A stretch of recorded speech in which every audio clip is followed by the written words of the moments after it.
ہم یہاں پہ کہتے ہیں کہ بریلوی مسلک کے پیچھے ہم نماز پڑھتے ہیں، دوسرے مسلک کے پیچھے ہم نماز ہماری نہیں ہوگی. تو جب حج پہ جو لوگ جاتے ہیں وہاں پر تو سب جو ہے یعنی کہ اہل حدیث اور ہوتے ہیں، تو ان کے پیچھے کس طریقے سے ہم، تو ان کے پیچھے تو یعنی کہ وہ جب خطبہ کرتے ہیں، جو جمعے کا اپنا حج کا جو خطبہ ہوتا ہے، تو کہتے ہیں کہ وہ خطبہ کس طریقے سے مطلب ہم سن سکتے ہیں، کیا وہ قبول ہوگا حج ہمارا، یا ان کے پیچھے ہم نماز نہیں پڑھتے تو کیا وہ قبول ہوگی؟ دیکھیں حج میں جو معاملہ ہے نا، حج انفرادی عبادت ہے، اجتماعی عبادت نہیں ہے نماز کی طرح. حج کا رکن اعظم جو وقوف عرفہ ہے نا، وہ صرف وقوف ہے. لمحہ بھر کے لیے بھی حالت ایمان میں جس نے یہاں تک کہ وقوف عرفہ کیا یہاں حج ہی ہو گیا. تو وقوف عرفہ کے لیے خطبہ سننا یہ لازمی نہیں ہے. عرفات کے میدان میں جا کے سو جائے مسلمان ہونا چاہیے، اس کا حج ادا ہو گیا.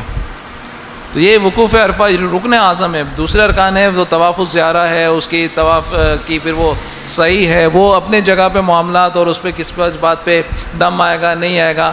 تو یہ صرف انہی کی اپنی پھیلائی ہوئی ہے چور مچائے شور والا معاملہ ہے کہ حج ان کے پیچھے ہوتا ہے. تو اللہ کے بندے حج تو انفرادی عبادت ہے، کس کے پیچھے ہوتا ہے؟ سب اپنا اپنا وقوف عرفہ کرتے ہیں. اس کے اندر کوئی ایسی بات نہیں ہے کہ یہ اجتماعی عبادت ہو یا اس کے پیچھے کوئی نماز پڑھنا لازم ہو، ایسا بالکل نہیں ہے. اگر اللہ تعالیٰ میں بار بار سعادت دے وہاں جانے کی تو، اور جلد از جلد ان کا بھی خاتمہ ہو وہاں سے، تو جب تک یہ ہیں تو تب تک ان کے پیچھے ان کی ابتدا میں کوئی نماز نہیں پڑھنی چاہیے. ابتداً ایک مسئلے کی وضاحت میں کرنا چاہوں گا جو غالباً نویں فقہی مذاکرے میں ایک سوال اسپاٹ پہ کیا گیا تھا. حج کے حوالے سے ایک سوال تھا، اور اس کے جواب میں نے یہ بات عرض کی تھی، جو مسئلہ عرض کیا تھا کہ حج کا رکن اعظم وہ کیا ہے؟ وقوف عرفہ. وقوف عرفہ حج کا رکن اعظم ہے. جس نے عرفہ کے دن لمحہ بھر بھی ایمان کی حالت میں عرفات کے میدان میں وقوف کر لیا تو وہ حاجی ہو گیا. مگر حج کے ساتھ ساتھ 3 باتیں اور قابل ذکر تھیں، جس کو یوں سمجھ لیں کہ یہ مسحب ہو گیا، کچھ سہو ہو گیا، بھول ہو گئی، کہ 3 باتیں انڈرسٹوڈ ہیں کہ جو ضروری ہیں.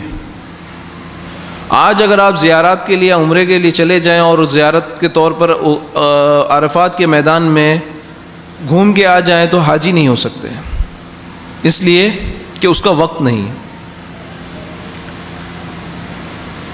تو وقوف عرفہ کے لیے 3 باتیں جن کا ذکر ضروری تھا، ویسے تو انڈرسٹوڈ تھی یہ بات، مگر مناسب یہی تھا کہ ان 3 باتوں کو ذکر کر دیا جاتا. ایک تو یہ کہ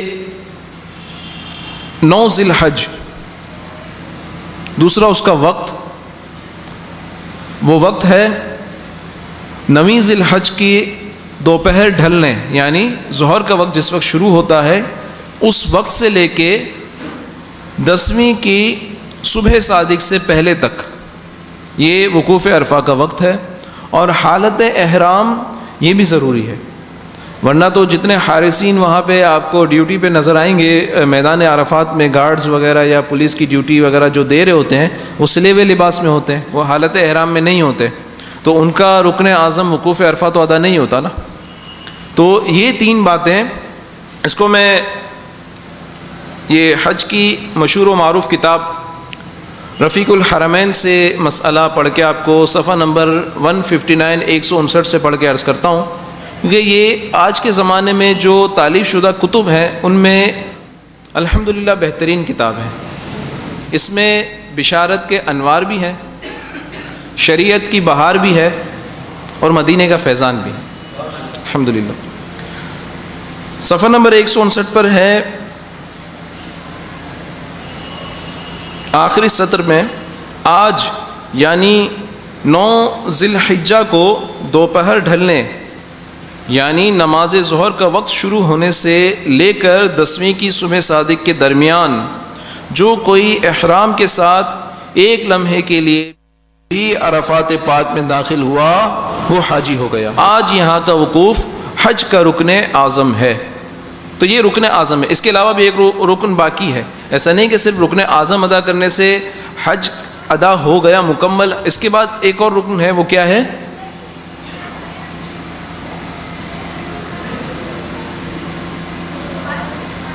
طواف الزیارہ ہے نا، حج کی صحیح واجبات میں سے طواف الزیارہ ہے، ٹھیک ہے نا۔ تو اور اس طرح کے مسائل کو پڑھنے کے لیے آج کے زمانے میں آپ کو مشورہ دوں گا کہ اللہ تعالیٰ ہمیں بار بار وہاں کے حاضری کی سعادت نصیب فرمائے۔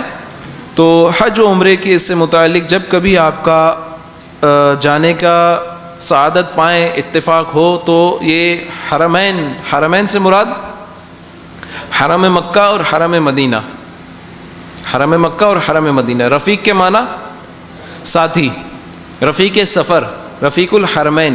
تو یہ حرمین شریفین کی رفیق کتاب ہے۔ یہ سارے سفر میں الحمدللہ یہی نسخہ جو ہے میرے لیے باعث برکت ہے کہ یہ میرے ساتھ سفر میں بھی تھا، تو اس لیے میں نے اس کو سنبھال کے بھی رکھا ہے۔ اور اب سب سے پہلا زندگی کا عمرہ بھی جو میں نے ادا کیا تو اسی نسخے کے ساتھ ادا کیا، اور پورے سفر حج میں ساتھ تھی الحمدللہ، تو ابھی بھی میرے ساتھ ہے اور میری پسندیدہ ترین کتاب ہے حج کے حوالے سے۔